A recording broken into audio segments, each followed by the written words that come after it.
Hello, my name is Ashley Davis Bush, and I'm the author of Transcending Loss, Understanding the Lifelong Impact of Grief and How to Make It Meaningful, published in 1997 under the name Ashley Davis Prend. So I wanted to talk with you about synthesis, which is the stage, I call it the stage, that has to do with integrating loss and love into your life, and that is past the first year or so. The first year or so is really about the acute grief, the grief work. And the old school ideas were that the goal was to get over the loss, to cut the attachment to the loved one, and to move on. Synthesis really defies all of that and says that you move on with the love, with the impact of the loss, and that's just the way it is. The goal is not to detach from your loved one. The goal is really to move on in life and take them with you.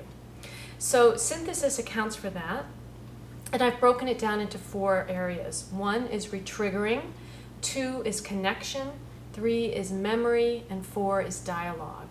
So I'm just going to briefly touch on those points.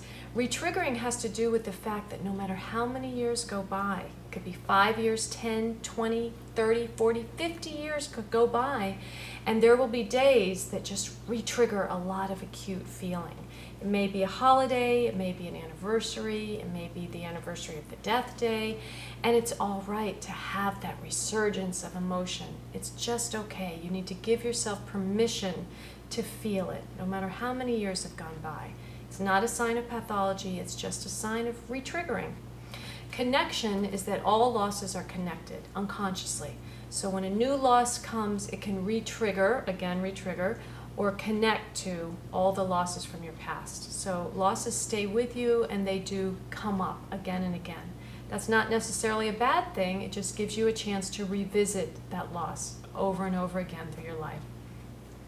The third aspect that I'd like to talk to you about is dialogue, which it means that it's important to stay in communication with your loved one, to actually dialogue with them, to actually talk to them, to write letters to them, in fact, to keep track of your communication and your relationship by dialoguing with your loved one.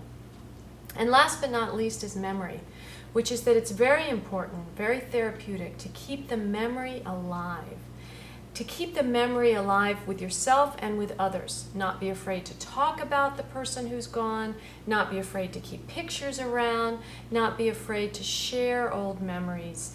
And that's part of keeping the synthesis, keeping the person alive in you and keeping the loss essentially alive, so that you're remembering, you're not trying to pretend that the loss didn't happen, and you're not trying to pretend that the life and the love didn't happen. I think a lot of people are afraid of synthesis because they just want to cut out something that's painful, but in fact, when you welcome the loss into your life, you welcome the love as well. I welcome you to look at my website to see other articles and ideas and tips for getting through grief, www.ashleydavisbush.com, and I wish you much peace on the journey.